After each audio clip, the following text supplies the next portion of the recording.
नमस्कार, स्वागत है आपका सीएम 24 में। टीवी 24 का मध्य प्रदेश के मुख्यमंत्री डॉक्टर मोहन यादव की गतिविधियों का एक जीवंत और अनोखा बुलेटिन। हर 24 घंटे की धड़कन सीधे आपके घर तक। यहाँ हम देखते हैं उनके विजन, विकसित मध्य प्रदेश, मिशन टेक्नोलॉजी से समृद्ध राज्य और उन योजनाओं का सफर जो करोड़ों जिंदगियों में नई उम्मीदें जगा रही है। रियल टाइम अपडेट्स, जमीनी पहल और जनता के बीच पहुंचते फैसले, यही है सीएम 24 की असली पहचान। सीएम 24, जहां हर घंटा बनता है इतिहास। मध्य प्रदेश आज कई बड़े फैसलों और अहम घोषणाओं का केंद्र बना रहा। एक तरफ मुख्यमंत्री डॉक्टर मोहन यादव ने जैव विविधता दिवस पर प्रदेश को वैश्विक चीता स्टेट और पर्यावरणीय मॉडल के रूप में प्रस्तुत किया, तो दूसरी ओर तबादला नीति 2026 ने पूरे प्रशासनिक तंत्र में हलचल बढ़ा दी है। सड़क, डेयरी, जनजाति विकास और बुनियादी ढांचे से जुड़े बड़े फैसलों ने विकास की तस्वीर को और व्यापक बनाया है। वहीं भोपाल के ट्विशा शर्मा केस में सरकार ने जांच सीबीआई को सौंपकर बड़ा कदम उठाया है। मध्य प्रदेश ने अंतर्राष्ट्रीय जैव विविधता दिवस पर अपनी पर्यावरणीय पहचान को और मजबूत किया है। मुख्यमंत्री डॉक्टर मोहन यादव ने IIFM में कहा कि प्रदेश अब सिर्फ टाइगर स्टेट नहीं बल्कि चीता, लेपर्ड, वल्चर और वुल्फ स्टेट के रूप में वैश्विक पहचान बना चुका है। उन्होंने बताया कि कूनो और गांधी सागर में अब 53 चीते मौजूद हैं। इस मौके पर ABS वेब पोर्टल लॉन्च हुआ और वन विभाग के लिए नई रेस्क्यू गाड़ियां भी समर्पित की गई। सरकार का दावा है कि मध्य प्रदेश अब ग्लोबल वाइल्ड लाइफ मॉडल बन रहा है। अंतर्राष्ट्रीय जैव विविधता दिवस के अवसर पर प्रदेश सरकार की ओर से माननीय केंद्रीय मंत्री श्रीमान भूपेंद्र यादव जी का स्वागत है।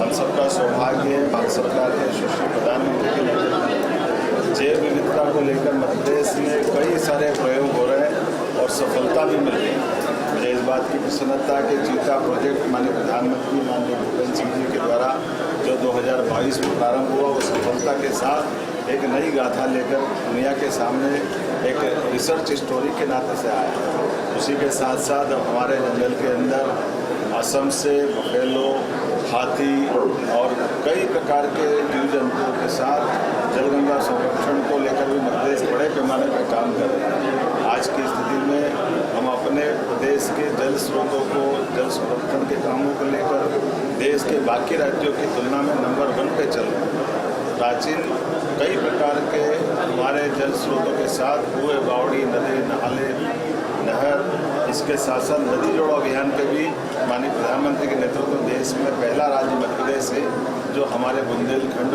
और राजस्थान के साथ परस्पर राज्यों के सौहार्दपूर्ण संबंध का अनोखा उदाहरण बन के निकला है। लेपर्ड, टाइगर, चीता, गिद्ध, जंगली लोमड़ी, जंगली कुत्ते, कई सारे मामलों में देश में मध्य प्रदेश नंबर 1 है। आइए हम सब जैविक दिवस के अवसर पर संकल्प करें, जियो और जीने दो का सबसे अच्छा सिद्धांत हमारी इस प्रकृति के साथ परमात्मा के दिए हुए सभी प्राणियों को सद्भावना रखते हुए प्राकृतिक खूबसूरती आगे बढ़े, मेरी अपनी ओर से। मुख्यमंत्री ने जैव विविधता को जल संरक्षण से जोड़ते हुए जल गंगा संवर्धन अभियान की प्रगति पर प्रकाश डाला। उन्होंने बताया कि गुड़ी पड़वा से गंगा दशहरा तक चले अभियान में 56,000 से अधिक जल स्रोतों पर कार्य हुआ है और करीब 18 लाख लोगों की भागीदारी दर्ज की गई है। सरकार का फोकस केवल संरक्षण नहीं बल्कि सतत विकास मॉडल पर है। अब वन्य जीव रेस्क्यू सेंटर और जल संरचनाओं को एकत्रित विकास योजना का हिस्सा बनाया जा रहा है, जिससे पर्यावरण और अर्थव्यवस्था दोनों को मजबूती मिलेगी। मध्य प्रदेश सरकार ने तबादला नीति 2026 जारी कर प्रशासनिक ढांचे में बड़ा बदलाव किया है। नई नीति के तहत 1 जून से 15 जून तक तबादलों की प्रक्रिया पूरी की जाएगी। लक्ष्य पूरा न करने वाले अधिकारियों और कर्मचारियों को 3 साल से पहले भी हटाया जा सकता है। वहीं महिला कर्मचारियों, गंभीर बीमारी से पीड़ित कर्मियों और रिटायरमेंट के करीब लोगों को राहत दी गई है। सरकार का कहना है कि इस नीति का उद्देश्य प्रशासन में जवाबदेही और प्रदर्शन आधारित व्यवस्था को मजबूत करना है, जिससे सिस्टम और अधिक पारदर्शी बने। मुख्यमंत्री ने लोक निर्माण विभाग की समीक्षा में भोपाल और इंदौर उज्जैन मेट्रोपॉलिटन क्षेत्रों को लेकर बड़े विजन की बात कही है। उन्होंने कहा कि मजबूत सड़क नेटवर्क से आर्थिक गतिविधियों को नई गति मिलेगी। सिंहस्थ 2028 से पहले सभी प्रमुख परियोजनाओं को पूरा करने के निर्देश दिए गए हैं। भोपाल वेस्टर्न बाईपास, उज्जैन, ग्वालियर और जबलपुर की रिंग रोड परियोजनाओं को तेज करने पर जोर दिया गया है। सरकार का लक्ष्य है कि सड़क विकास के जरिए प्रदेश को निवेश और रोजगार का मजबूत केंद्र बनाया जाए। सड़क सुरक्षा को लेकर भी सरकार ने सख्त रुख अपनाया है। मुख्यमंत्री ने 481 ब्लैक स्पॉट को जल्द सुधारने के निर्देश दिए हैं। साथ ही प्राथमिक उपचार केंद्रों की स्थापना और हेलमेट जागरूकता अभियान को व्यापक स्तर पर चलाने की बात कही है। किसानों और ग्रामीण क्षेत्रों में सड़क सुरक्षा को लेकर विशेष जागरूकता अभियान भी प्रस्तावित है। सरकार का कहना है कि दुर्घटनाओं में कमी लाने के लिए विभागीय समन्वय जरूरी है। इसका उद्देश्य केवल सड़क बनाना नहीं बल्कि सुरक्षित यात्रा सुनिश्चित करना भी है। डेयरी और पशुपालन क्षेत्र में मध्य प्रदेश को देश का मिल्क कैपिटल बनाने का लक्ष्य रखा गया है। वर्तमान में प्रदेश में प्रतिदिन 9.67 लाख किलो दूध का संग्रहण हो रहा है, जो पिछले वर्ष की तुलना में 11% अधिक है।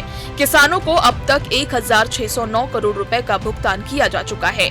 सरकार सांची ब्रांड को मजबूत करने और दुग्ध उत्पादन को नई ऊंचाइयां देने पर काम कर रही है।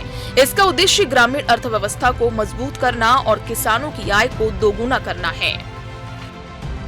जनजातीय विकास को लेकर भी सरकार ने व्यापक समीक्षा की है। मुख्यमंत्री ने कहा कि जनजातीय क्षेत्रों में जैविक खेती, शिक्षा और छात्रावास सुविधाओं को बेहतर बनाया जाएगा।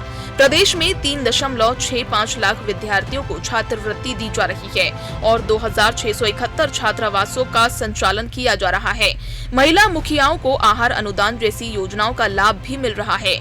सरकार का फोकस जनजातीय समाज को मुख्यधारा से जोड़ने और उन्हें आत्मनिर्भर बनाने पर है, जिससे समावेशी विकास को मजबूती मिल सके। भोपाल के चर्चित ट्विशा शर्मा दहेज मृत्यु मामले में बड़ा फैसला लिया गया है। राज्य सरकार ने इस केस की जांच अब सीबीआई को सौंप दी है। कटारा हिल्स क्षेत्र में दर्ज इस मामले को लेकर लगातार सवाल उठ रहे थे। अब जांच Delhi special police establishment act के तहत आगे बढ़ेगी। सरकार का कहना है कि निष्पक्ष और पारदर्शी जांच सुनिश्चित करने के लिए ये कदम उठाया गया है।